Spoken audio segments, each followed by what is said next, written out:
Right, okay. அஸ்ஸலாமு அலைக்கும். Good evening. இன்னைக்கு இந்த வீடியோவில் சரியா, இந்த வீடியோ யூடியூப்ல ஃப்ரீயாக தான் அப்லோட் ஆகும், யார் வேணாலும் பார்க்கலாம். எல்லாரும் கஷ்டம்னு சொல்கிறேன். இந்த கனவுளவு மட்டும் கேள்வி வளமையாக பார்ட் 2ல நாங்கள் எக்ஸாம் செய்யக்குள்ள அது 7வது கேள்வியாக வந்துச்சு. சாரி, 9வது இல்லாட்டி 10வது கேள்வியாக வந்துச்சு. இப்போ ஏ பார்ட்லேயே 4வது கேள்வியாக கொடுத்துருக்காங்க. ரைட்டா? இன்னைக்கு 2025 நடந்தது, 2026 நடந்தது, 2025 நடக்க வேண்டிய எக்ஸாம் 2026 நடந்துச்சு. அந்த எக்ஸாம்ல கனவுளவு மடக்கையும் கேள்வியில டிஸ்கஷன் தான் இது. ரைட்டா? அப்ப அந்த பேப்பர்ல 4வது கேள்வியா வந்திருக்கு. ரைட்டா? ஃபர்ஸ்ட் கேள்வியை வச்சிருக்க தரவுகளை குறிச்சிடணும். பொறியில் காட்டப்பட்டுள்ள அளவீடுகளை கொண்ட குறுக்குவெட்டு ஒரு செங்கோண முக்கோணியாக உள்ள ஒரு செவ்வரிய உலோக குற்றியின் உயரம் h ஆகும். அவ்வுலோக குற்றியை உருக்கி உலோகம் வீணாகாதவாறு 12 ஒத்த திண்ம கோலங்கள் செய்யப்படுகின்றன. ஒரு கோலத்தின் ஆரை 6 சென்டிமீட்டர் எனின் அரியத்தின் உயரம் h = கணத்தின் கீழ் 24 தரப்படுகிறது என காட்டுக. ஆரின் பெருமானம் 4.32 எனின் π = 3.14 என கொண்டு h பெருமானத்திற்கு கிட்டிய முதலாம் தசமதானத்திற்கு மடக்கை அட்டவணைகளை பயன்படுத்தி காண்க. ரைட், இவங்க கொடுத்துருக்க படத்தை ஃபர்ஸ்ட் இமேஜின் பண்ணிடுவோம். ரைட்டா? அப்ப ஒரு செங்கோண முக்கோண அடி. ரைட்டா? ஒரு செங்கோண முக்கோண அடி, இப்படி அடி உள்ள என்னது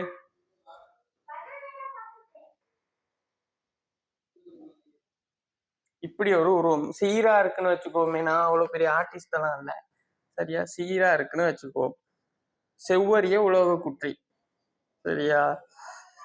இது விட்டு உயரம் h, உயரம் h கொடுத்துருக்கதெல்லாம் அப்பப்போ குறிச்சிட்டு போகத்தான் இருக்கு, சரியா? இந்த உயரம் hன்னு சொல்லலாமா இல்லையா? இந்த உயரம் h, சரியா? அவங்க கொடுத்துருக்க தரவுகளை குறிப்போம். கீழே என்ன கொடுத்துருக்காங்க, சரியா?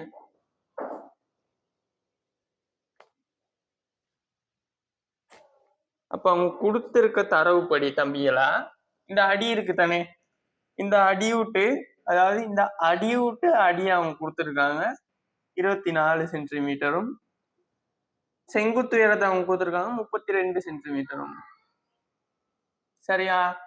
அடுத்து அவங்க சொல்லியிருக்காங்க இதை அப்படியே உருக்கி, சரியா, இதை அப்படியே உருக்கி அவங்க என்னவா செய்யறாங்கன்னா அடுத்து ஒரு 12 கோலங்கள் செய்யறாங்களாம், சரியா? 12 கோலங்கள் என்ன செய்யறாங்க, இந்த மாதிரி ஒரே சீரான ஆரையுடைய ஒரு 12 கோலங்களை செய்யறாங்க, சரியா?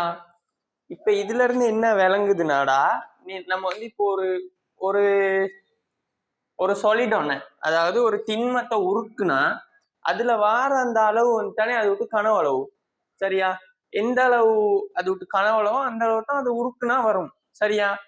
அப்படா அதை உருக்கி ஒரு 12 சம அளவான கோலங்களை செய்யறாங்கனாடா இது விட்டு கனவளவும் இந்த 12 கோலங்கள்ட்டு கனவளவும் சமனா இருக்குமா இல்லையா? ரைட்டா? அப்ப ஃபர்ஸ்ட் நம்ம அந்த அரியத்தை உருக்குனா எவ்வளவு கனவளவு வருதுன்னு கண்டுபிடிப்போம், சரியா?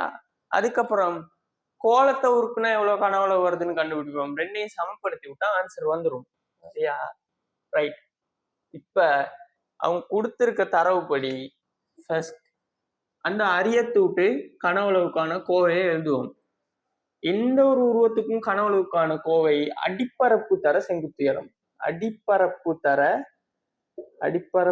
தர செங்குத்துயரம். நோட் பண்ணிக்கங்க, அடிப்பரப்பு தர செங்குத்துயரம். அதாவது அடிப்பரப்பு நாடா ஏதாவது ஒரு சீரான ஒரு சொலிட் ஒன்று இருந்தா, ஒரு திண்மம் ஒன்று இருந்தானா அதுக்கு ஷூரா ஒரு அடிப்பரப்பு இருக்கும், ஏதோ ஒரு வடிவத்துல செவ்வகமாவோ சதுரமாவோ. செவ்வகம் சதுரமா இருந்தா அதை கனவுருன்னு சொல்லுவோம், சதுரமா இருந்தா சதுரமுகின்னு சொல்லுவோம், முக்கோண அடியா இருந்தா அதை நம்ம சொல்லுவோம் இப்படி இருந்தா அதை கூம்புன்னு சொல்லுவோம், கூம்பகம்னு சொல்லுவோம், கூம்பகம்னு சொல்லுவோம். இதே வட்ட அடியில இப்படி மேல போயிருந்தா அது அது கூம்பு. அடுத்து முக்கோண அடியில இப்படி சீரா போயிருந்தா அதை நம்ம சொல்லுவோம் அரியம்னு, சரியா? அப்ப இது எல்லாத்துக்கும் கனவளவுக்கும் பொதுவான ஒரு சமன்பாடு தான் அடியினுடைய பரப்பு தர செங்குத்துயரம். சரியா? இப்போ அந்த அரியத்துக்கு அடிப்பரப்பு தர செங்குத்து உயரம்ங்கிற கோவையை யூஸ் பண்ணா அது விட்டு அடி விட்டு பரப்புக்கான ஒரு கோவை நம்ம எழுதலாமா இல்லையா? அரை தர அவங்க கொடுத்திருக்க தரவுப்படி அது விட்டு அடி 24, செங்குத்து உயரம் 32. சரியா? அப்ப அவங்க கொடுத்திருக்க தரவுப்படி தம்பி அந்த அரியத்தூட்டு கனவுளவுக்கான கோவை இது. இது எதுக்கு சமனா இருக்கும்னா 12 கோலங்கள். அப்போ ஒரு கோலத்தூட்டு கனவுளவுக்கான கோவை சம அளவு கோலங்களாம். ஒரு கோலத்தூட்டு கனவுளவுக்கான கோவை நமக்கு தெரியும் 4/3 பை ஆர் கணம். அவங்க ஆர் ஆரைன்னு சொல்லியிருக்காங்க. அப்ப ஆர் கணம். ஆர் ஆரையுடைய ஒரு கோலத்தூட்டு கனவுளவுக்கான கோவை 4/3 பை ஆர் கணம். இத 12ஆல பெருக்குனாடா நமக்கு ஆன்சர் வந்துருமா இல்லையா? வந்துரும். ரைட். இங்க ஒரு வேலை ஒண்ணு நம்ம செய்ய மறந்துட்டோம். இதை அடி விட்டு பரப்பு தர இது விட்டு செங்குத்து உயரத்தால பெருக்கணும். இது விட்டு செங்குத்து உயரம் h. இதால பெருக்க குலத்தான் அது விட்டு கனவுளவுக்கான கோவை வருது. சரியா?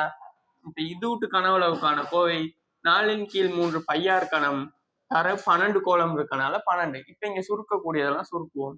இந்த 3 இந்த 12 சுருக்குனா 3ல 3 ஒரு தடவை 12ல 4 தடவை.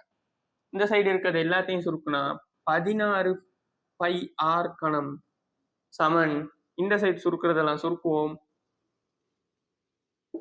16. 24 தர 16 எத்தனை?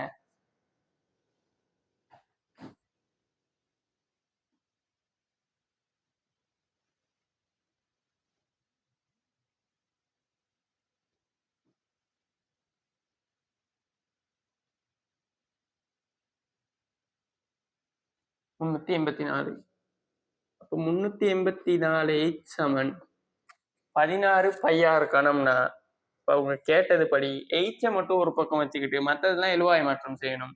அப்ப நான் h மட்டும் இந்த சைடு வச்சுட்டு அங்க இருக்க 384 நான் இந்த பக்கம் கொண்டுட்டு போறேன். இந்த பக்கம் கொண்டுட்டு போறேங்கிற கதை சில இந்த பக்கம் ஒரு 384ஆல பிரிச்சா இது இல்லாம போயிரும். ஒரு சமன்பாட்டுல இந்த பக்கம் நம்ம எங்காச்சும் செய்யறோமோ அதே இந்த பக்கமும் செய்யணும். அப்ப அதனாலதான் இந்த பக்கமும் ஒரு 384 வருது. இப்ப இதை 384ஆல பிரிச்சா 16ல 16 ஒரு தடவை, இங்க 2, 38ல 2 தடவை, நீர் 16 32, பேலன்ஸ் 6, 64ல 14 4 தடவை. சரியா? அப்போ அவன் கேட்டதுக்கான ஃபர்ஸ்ட் கேள்விக்கு ஆன்சர் வந்துருச்சு. என்ன? பை ஆர் கணத்தின் கீழ் 24. ஆன்சர் வந்துருச்சா? ரைட். இதுதான் அவங்க கேட்ட ஃபர்ஸ்ட் கொஸ்டினுக்கான ஆன்சர். இப்ப அவங்க கொடுத்த இப்ப அவங்க கேட்டபடி ஒரு கோவை வந்துருச்சு. என்ன? h சமன் பை ஆர் கணத்தின் கீழ் 24. ரைட். இப்படி ஒரு கோவை வந்துருச்சு. இப்ப அவங்க கொடுத்த பெருமானங்கள்லாம் பிரதியிடுவோம். h சமன் பைக்கு பதிலா 3.14 தர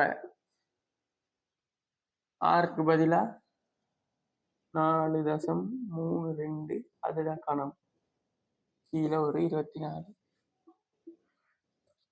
சரியா? இப்ப எனக்கு இதை எப்படி கண்டுபிடிக்கலாம்னா நான் இது ரெண்டு சைடுக்கும் ஒரு லொக்கை கொண்டுட்டு வரேன். அப்ப log h சமன் log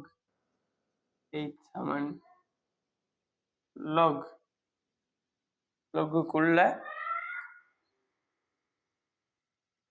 எல்ஜி அதாவது அடிப்பட்டை கொண்ட மடக்கையை ரெண்டு பக்கமும் சேர்க்கிறேன். 3.14 தர 4.32 அதுதான் காணும். அதன் கீழ் 24. இதுக்கு பிறகு என்ன செய்யலாம்? LGH ஈக்குவல் டு லொக்க கொடுத்தாட தனித்தனியா கூட்டி எழுதலாம், பெருக்குப்பட்டா கூட்டி எழுதலாம். அப்ப LG 3.14 சக LG 4.32 கணம் பிரிப்பட்டா கழிப்படும். அப்ப அதுக்கும் LGயை கொடுத்து 24ன்னு சொல்லலாம். இப்ப என்ன செய்யலாம்? இப்ப எல்லாம் நீங்க படிச்ச விதிகள் தான் எழுதணும். log h சமன் LG 3.14 சக மடக்கையில அடுக்காருன்னா முன்னுக்கு தூக்கி போடலாம், மடக்கையில அடுக்காருன்னா முன்னுக்கு தூக்கி போடலாம். அப்போ 3 LG 4/3 சய எல்ஜி 24. இப்ப இதுகளுக்கான மடக்கைகளை நீங்க தெரிவு செஞ்சு கண்டுபிடிச்சி இதுகளை பிரதியிட்டீங்கன்னா உங்களுக்கு ஆன்சர் வரும்.